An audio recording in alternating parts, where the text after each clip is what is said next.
Hello, my name is Natalia. I'm a current political science student in my senior year, about to graduate. I have currently been working as a general manager in the restaurant business for the past like 6 years now.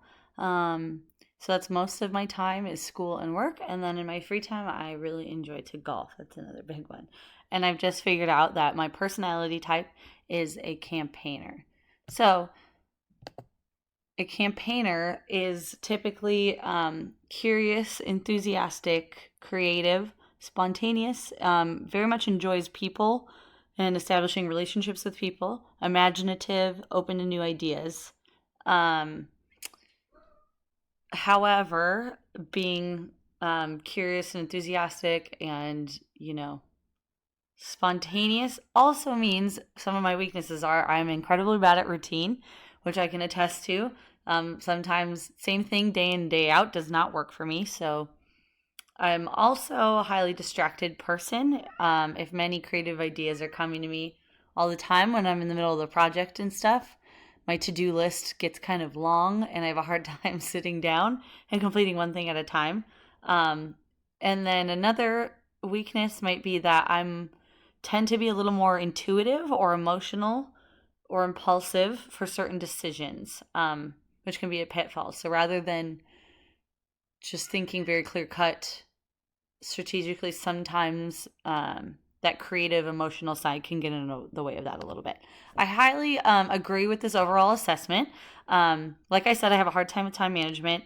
I'm a very creative person. I always have been. I enjoy painting, drawing, doing collages, photography, film, music, all of that. So that kind of ties into this campaigner personality. I'm also a huge people person. So I'm very investigative of other human beings and their life story and their work story, and in my employees too. I just find it's beneficial in work life, school, everything if you really investigate people and get to know them and can get along with them, um, and establish a relationship that way interpersonally. So that's a huge thing I've always been um, big on. And that kind of ties into my interpersonal skills and my emotional reasoning too.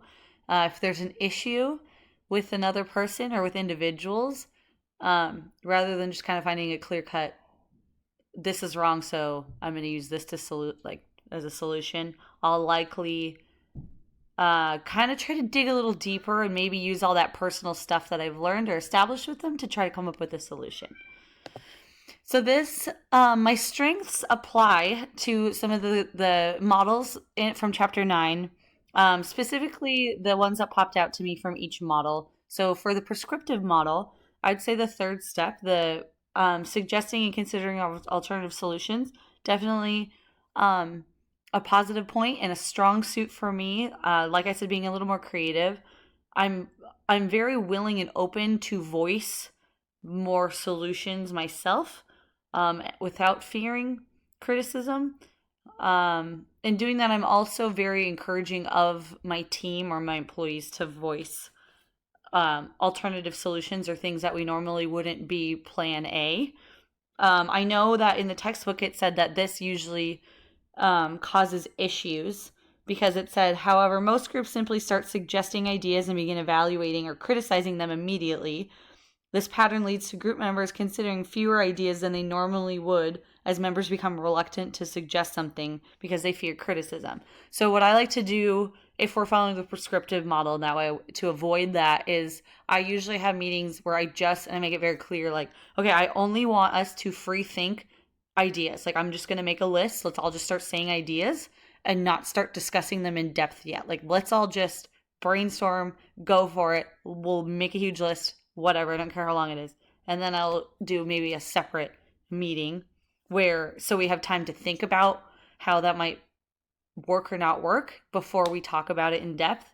So delaying that criticism point, I think keeps that prescriptive model more encouraging for people. It doesn't deter them as much as a textbook describes or one of the issues that they describe. And then also as a campaigner, I think my strength in the descriptive model would be the orientation phase. So that first phase where you are establishing a relationship between people, or you're establishing a relationship to figure out the common issue or goals. And it talks a lot about strategic ambiguity to encourage that goal in the relationships and figure out what it is that you both need and how to move forward without that fear of criticism. I definitely enjoy the strategic ambiguity element of the orientation phase. So the ambiguity allowed them to determine whether their opinions were compatible with others in the group and maintaining that positive social relation. So I use this as a way to continue to encourage solutions coming forward and figure out the common goal without the fear of judgment coming on. So I think, I would say in general, I apply a couple of things from both models that fit with my personality type. So I think kind of a hybrid mixture. Maybe the descriptive pops out more, but I just think it's probably an amalgamation, a little bit of both. Potential barriers. So if somebody that doesn't have my campaigner personality type might be a little more straightforward than I am. So the A is wrong. We're gonna do B. That's that, full stop. Boom, all done. I don't work like that very well. I really like to be flexible and talk about, okay, well, if something doesn't work out, like let's be really open-minded here and have more solutions, because I also think most problems are a little more complex than they seem, even when they do seem super simple and straightforward. Even to me, deep down, I just know that it's going to take a little more brain power and a little more creativity and like digging and investigating to figure anything out. I do not like people's inability to be flexible. That is a huge problem I have. If I just think lack of flexibility ends up causing secondary issues when you're trying to solve an issue. I think it just ends up creating more problems. Lack of exceptions and further investigation. So, and like scheduling, I would say I would also have a barrier with somebody that doesn't have my personality type. I would say the rigid scheduling, hard deadlines. That's probably something I will also struggle with, because that's usually it is not natural to me. So in summary, I'm a campaigner. I'm creative, enthusiastic, highly flexible. Hybrid, usually a prescriptive and descriptive model, is probably most effective for my my personality type. Very difficult thing that I would have a hard time working with the most is the hardline rigidity or lack of flexibility.